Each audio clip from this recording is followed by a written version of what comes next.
Hello everyone. Today we are going to start a new lesson. The name of our lesson is Great Scientist. In this lesson we are going to learn about the Michael Faraday and his work. So students, open your textbook. Great Scientist.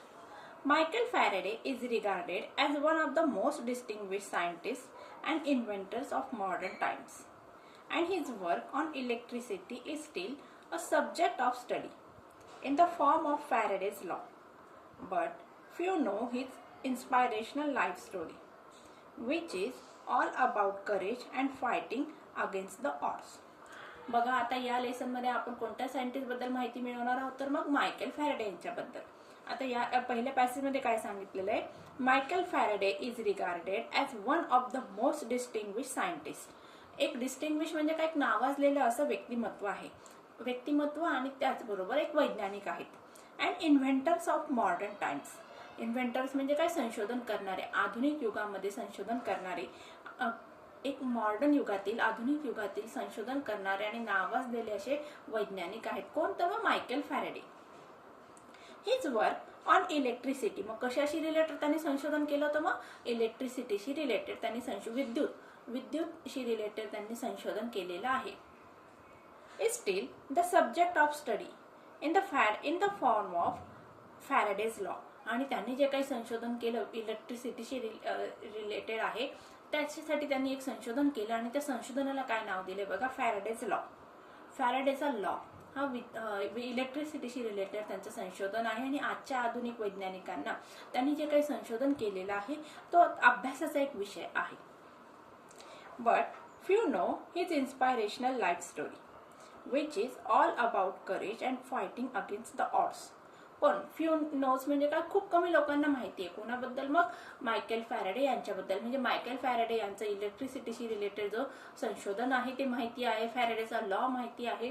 परंतु या गोष्टी मिळवण्यासाठी Faraday यांना जे काही सोसावं लागलेलं किंवा त्रास झालेला आहे ते सगळं खूप कमी लोकांना माहिती आहे. Inspirational life story. इन्स्पायरेशनल म्हणजे काय, प्रेरणादायक अशी आयुष्याची कथा. Which is all about courage and fighting against the odds. आणि मग त्यांचं जे लाईफ होतं ते सगळं कशाने भरलेलं बघा, धैर्याने. म्हणजे त्यांच्या आयुष्यामध्ये त्यांना खूप साहसाला फेस करावं लागलेलं होतं. आणि त्याचबरोबर मग fighting against the odds. Fighting म्हणजे भांडायला लागलं कशाची बघा, ऑड्स म्हणजे काय, संकट. साहस आणि संकट यांना तोंड देत त्यांनी त्यांच्या आयुष्यामध्ये जे काही मिळवलं होतं ते आज आपल्या जे वैज्ञानिक आहेत त्यांच्यासाठी संशोधनाचा विषय आहे. कुठला विषय बघा, Michael Faraday's law. Second passage बघूया. Michael Faraday was born in to a poverty stricken family in a dirty London slum. आता मायकेल फॅरेडे यांचा जन्म कुठं झाला होता बघा, मायकेल फॅरेडे वॉज बॉर्न, कुठं जन्म झालाय बघा, in a poverty stricken family. Poverty stricken म्हणजे काय, अतिशय गरीब कुटुंबामध्ये त्यांचा जन्म झाला. आणि कुठं राहत होते बघा त्यांचे parents, in a dirty London suburbs. अतिशय आउटलेइंग पार्ट ऑफ द सिटी म्हणजे थोडक्यात आपण काय म्हणूया, झोपडपट्टीमध्ये. अतिशय घाणेरडे अशा झोपडपट्टीमध्ये मायकेल फॅरेडे यांचा जन्म लंडनमध्ये झाला. He suffered from a speech defect as a child. आता बघा, आणि लहान असताना त्यांना त्रास होत होता. कुठल्या गोष्टीचा त्रास होत होता बघा, स्पीच डिफेक्ट म्हणजे त्यांना बोलता येत नव्हतं. He would pronounce rabbit as wabbit. आता रॅबिट प्रोनाऊन्स करताना ते कसं प्रोनाऊन्स करायचे, वॅबिट म्हणून म्हणजे आर चा उच्चार ते डब्ल्यू असं प्रोनाऊन्स करायचे. He could not even say his own name and would call himself Faraday. आता बघा, स्पीच डिफेक्ट असल्यामुळे मायकेल फॅरेडे यांना स्वतःचं नाव पण घेता येत नव्हतं. फॅरेडेच्या ऐवजी ते स्वतःला काय म्हणायचे, Faraday. Other children laugh at him. Teachers did not help him either. आणि फॅरेडे यांना बोलता येत नसल्यामुळे, ते तोत्र बोलत असल्यामुळे बाकीचे जे मुलं होते ते फॅरेडे यांना हसायचे. आणि मग त्या ठिकाणी शिक्षक पण त्यांना कुठल्याही प्रकारची मदत करू शकत नव्हते. When he was 12, his mother was forced to take him out of school, thus putting an end to his formal education. आता बघा, मायकेल फॅरेडे हे 12 वर्षांचे झाले त्यावेळेस काय झालं, त्यांच्या आईला भाग पाडण्यात आले कोणाकडून, शाळेकडून किंवा शाळेची जी संस्था होती त्या संस्थेकडून मायकेल फॅरेडे यांच्या आईला पत्र पाठवण्यात आले किंवा बोलवण्यात आलेले की आम्ही तुमच्या मुलाला शाळेतून काढून टाकत आहोत. कारण का, मायकेल फॅरेडे हे तोत्र बोलायचे आणि त्यांच्या तोत्र बोलण्यामुळे त्यांचं शिक्षणात म्हणजे बाकीचे मुलं त्यांना हसायचे आणि या गोष्टीमुळे मग मायकेल फॅरेडे यांना स्कूलमधून काढून टाकण्यात आलं.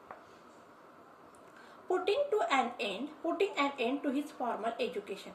अशा प्रकारे बघा, त्यांचं जे औपचारिक शिक्षण होतात, औपचारिक शिक्षण म्हणजे काय, शाळेमध्ये तुम्ही येतात, अभ्यास करतात, परीक्षा देतात, पास होतात, तुम्हाला मार्क्स मिळतात, ग्रेड मिळत असते, हे झालं तुमचं औपचारिक शिक्षण, फॉर्मल शिक्षण.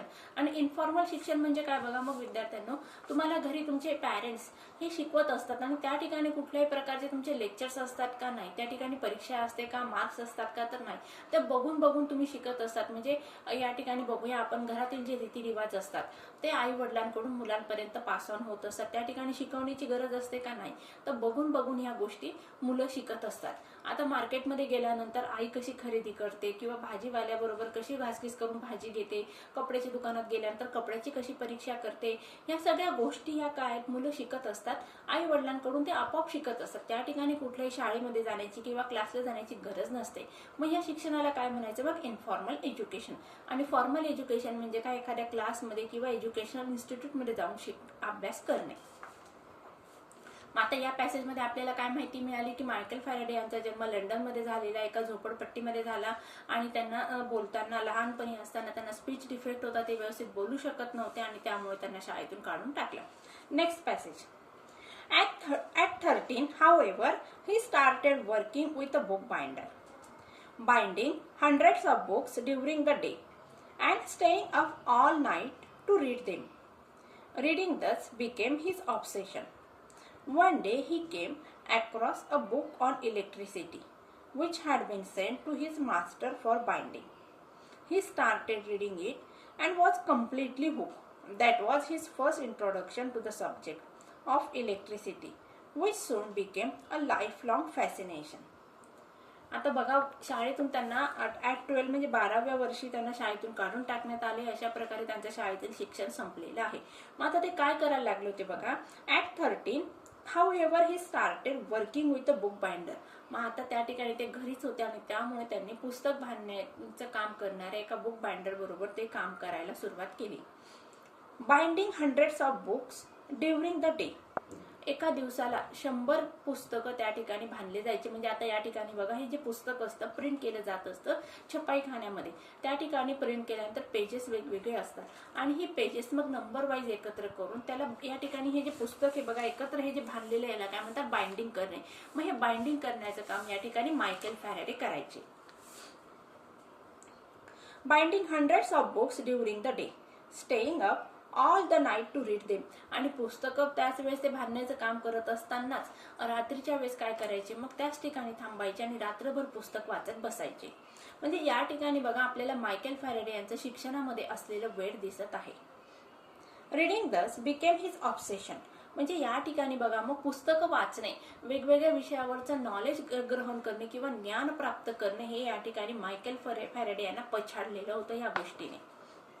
One day he came across a book on electricity, which had been sent to his master for binding.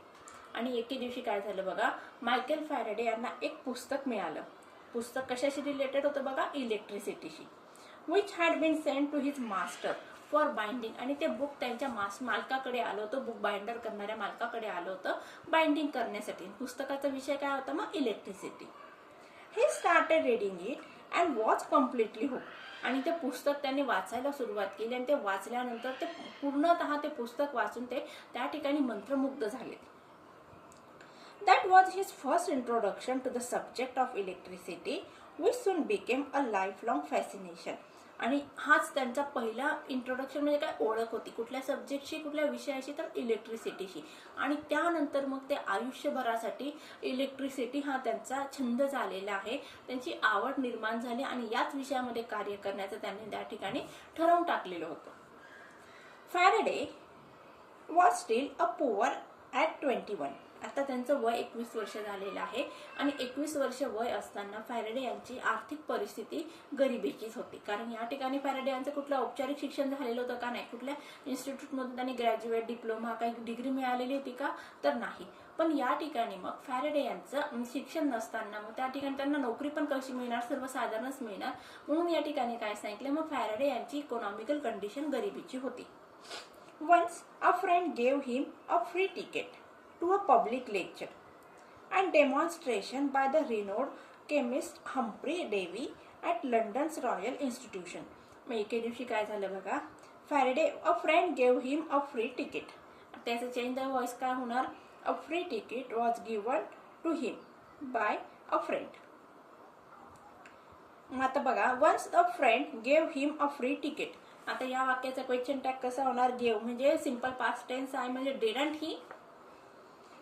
एके दिवशी काय झालं बघा, त्यांच्या एका मित्राने काय केलं, त्यांना फ्री तिकीट म्हणजे फुकट असं एक तिकीट दिलेलं आहे. कशासाठी बघा, अ पब्लिक लेक्चर. या ठिकाणी एक महत्वाची अशी व्यक्ती सायंटिस्ट त्या ठिकाणी भाषण देणार होती आणि त्या ठिकाणी त्या भाषणासाठी एंट्रीसाठी मायकेल फॅरेडे यांना तिकीट मिळालेलं होतं. डेमॉन्स्ट्रेशन बाय द रिनोड म्हणजे काय, प्रसिद्ध असे. केमिस्ट म्हणजे काय, रसायनशास्त्रज्ञ. Humphry Dewey at London's royal institution. Dewey यांचं त्या ठिकाणी भाषण होतं आणि त्या ठिकाणी मायकेल फॅरेडे यांच्या मित्राने त्यांना फ्रीमध्ये तिकीट दिलं.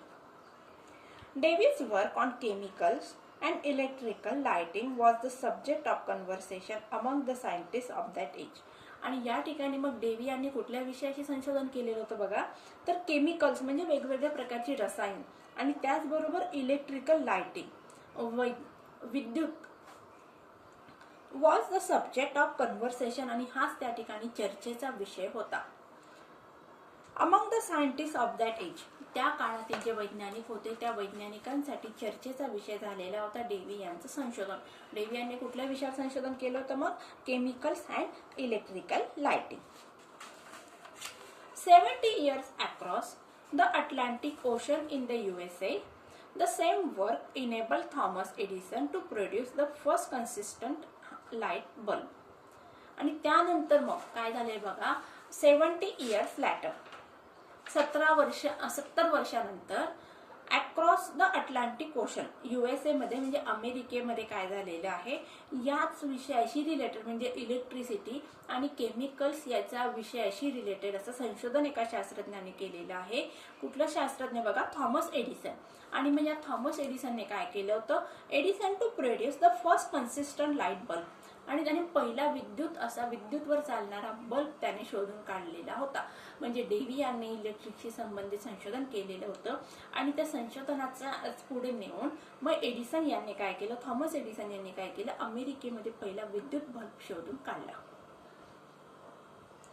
आता या ठिकाणी बघा, मायकेल फॅरेडे हे एका सेमिनारला, आपण म्हणूया सेमिनारला गेले होते. त्या ठिकाणी डेव्ही हे शास्त्रज्ञ आलेले होते. डेव्ही यांचा विषय काय होता, संशोधनाचा टॉपिक काय होता, तर मग केमिकल्स, वेगवेगळ्या प्रकारचे रसायन आणि electricity.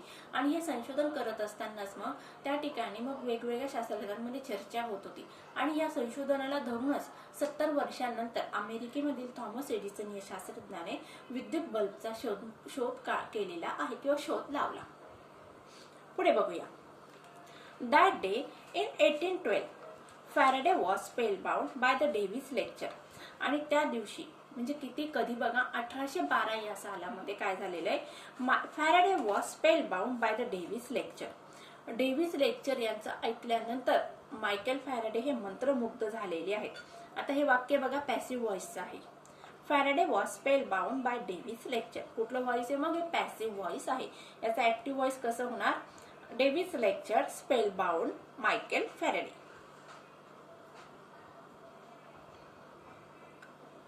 He kept taking notes about the mysterious force of electric fluid. आणि त्यानंतर मग त्यांनी काय केलं, लेक्चर ऐकत असताना त्या ठिकाणी त्यांनी फक्त ऐकलेलं आहे का, तर नाही, ऐकत असताना त्यांनी नोट्स लिहायला सुरुवात केलेली आहे. आता या ठिकाणी बघा, इलेक्ट्रिक फ्लुइड म्हणजे काय, तर मग विद्युतशी रिलेटेड इलेक्ट्रिक फ्लुइड म्हणजे able to flow. He was to engross in the lectures that he forgot to applaud with the rest of the crowd. आणि बाकीचे जे लोक होते जमा होता ते बाकीचे जमाव डेव्ही यांनी भाषण दिल्यानंतर टाळ्या वाजवत होते किंवा जे काही टॉपिक सांगत होते ते ऐकल्यानंतर बाकीचा जमाव हा टाळ्या वाजवत होता. पण या ठिकाणी मायकेल फॅरेडे त्यांच्या विचारामध्ये गुंतलेले होते आणि ते नोट्स काढण्यामध्ये इतके गुंतलेले होते की ते बाकीच्या लोकांना पूर्णतः विसरून गेले. When he went back, his notes were so comprehensive that he bound them into a book, meaning to gift it to the Davy someday. आणि ज्यावेळेस म्हणजे या ठिकाणी बघा मायकेल फॅरेडे यांनी भाषण ऐकत असताना त्या भाषणातील महत्त्वाचे जे मुद्दे होते ते पॉइंट्स त्या ठिकाणी लिहून घेतले आणि त्यांनी एवढं व्यवस्थित असं लिखाण केलं होतं की त्या लिखाण म्हणजे काय झालं, मग एक पुस्तक बनलेलं होतं. आणि मग मायकेल फॅरेडे यांनी ठरवलं की ज्यावेळेस त्यांची आणि डेव्ही यांची भेट होईल त्यावेळेस ते डेव्ही यांना आपल्या या नोट्स एका पुस्तकाच्या रूपामध्ये भेटवस्तू म्हणून देतील. Faraday decided that he didn't just want to sell the books. He wanted to be a great scientist, good enough to write his own books. आणि त्या दिवशी मग मायकेल फॅरेडे यांनी ठरवून टाकलं की या ठिकाणी आता त्यांना फक्त पुस्तकं विकायचे नाहीये, तर त्याचबरोबर त्यांना काय करायचं, एक शास्त्रज्ञ म्हणून आपल्याला या समाजामध्ये नाव कमवायचं आहे किंवा नावारूपाला यायचं आहे. Good enough to write his own books. आणि स्वतः त्या ठिकाणी आपण पुस्तकं पण लिहायची आहे. Davy became his role model. आणि त्यांच्यासाठी मग कोण आदर्श होता, मग डेव्ही, ज्यांचं भाषण त्यांनी ऐकलेलं होतं, केमिस्ट होते, त्यांचं भाषण ऐकलेलं होतं आणि त्याच त्यांचे मग आदर्श बनलेले होते. But there was a problem. He did not have a social status, money or the education to pursue science.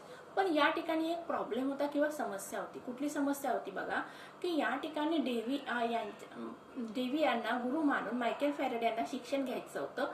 पण मायकेल फॅरेडे यांची परिस्थिती त्या शिक्षण घेण्यासारखी एवढी नव्हती. एक तर त्यांच्याकडे पैसा नव्हता, पहिली महत्वाची गोष्ट. त्याचबरोबर सोशल स्टेटस, सामाजिक त्यांचं जे काही समाजातील स्थान होतं म्हणजे ते निम्न वर्गाशी रिलेट करत होते. आणि त्याचबरोबर बघा काय सांगितलंय, or the education to pursue the science. आणि या ठिकाणी आता विज्ञानाची कास धरण्यासाठी कुठला तरी बेस पाहिजे ना, त्यांचं कुठल्याही प्रकारे शिक्षण त्या ठिकाणी झालेलं नव्हतं.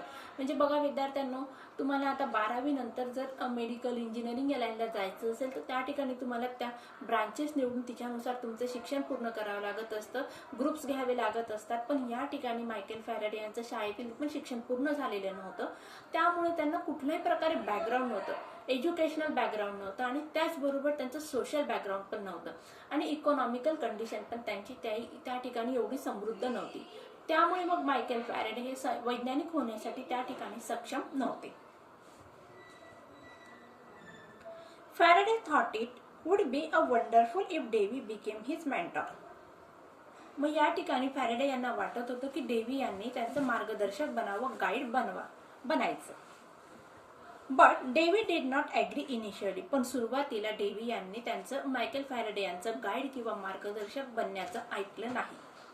Faraday was not dejected, he just kept trying. आणि या ठिकाणी फॅरेडे अजिबात नाराज झाले नाही, पण त्या ठिकाणी त्यांनी आपलं कार्य पूर्ण करण्याचं ठरवलेलं आहे. बघा विद्यार्थ्यांनो, आपण हा जो नवीन लेसन सुरू केलेला आहे त्या लेसनचं नाव आहे अ ग्रेट सायंटिस्ट. या लेसनमध्ये आपल्याला एक शास्त्रज्ञ जे आहेत मायकेल फॅरेडे यांचं जे संशोधन आहे आणि त्याचबरोबर त्यांना आयुष्यामध्ये कुठला त्रास सहन करावा लागला त्याबद्दलची माहिती मिळवायची आहे. आजकालची जी तरुण पिढी बघा विद्यार्थ्यांना, त्यांना सगळ्या गोष्टी फास्ट लागतात. फास्ट फूड जसं आहे त्याप्रमाणे त्यांना फास्ट एज्युकेशन पाहिजे, फास्ट मनी पाहिजे, फास्ट करिअर पाहिजे. परंतु या ठिकाणी या पुस्तकाच्या माध्यमातून रायटरला तुम्हाला सगळ्यांना एक मेसेज द्यायचा आहे की कुठलीही गोष्ट इझिली मिळत नसते. त्या ठिकाणी प्रत्येकाला हार्डवर्क करावं लागत असतं. मग या ठिकाणी आपल्याला मायकेल फॅरेडे यांचा सुरुवातीचा जो आपण पाठ शिकलो त्या ठिकाणी मायकेल फॅरेडे यांचं संशोधन, त्याचबरोबर त्यांचा जन्म कुठं झाला आणि अतिशय गरीब परिस्थितीमध्ये त्यांचं शिक्षण, कुटुंबातून ते आलेले आहे, झोपडपट्टीमध्ये त्यांचा जन्म झाला आणि त्यांची इकॉनॉमिकल कंडिशन वाईट होती. एका बुक बाइंडरकडे ते काम करत होते आणि त्याच ठिकाणी त्यांच्या मित्राने त्यांना एका सेमिनारचं तिकीट दिलं. त्या ठिकाणी गेल्यानंतर त्यांच्या आयुष्यात जे बदल झाले ते आपण आता या ठिकाणी एका पॅसेजमध्ये बघितले. आता उत्तरोत्तर त्यांच्या आयुष्यामध्ये काय चेंजेस होतात ते आपल्याला येणाऱ्या नेक्स्ट लेक्चरमध्ये बघायचं आहे. So friends, I think you have to read all the lesson completely. Take care and good bye.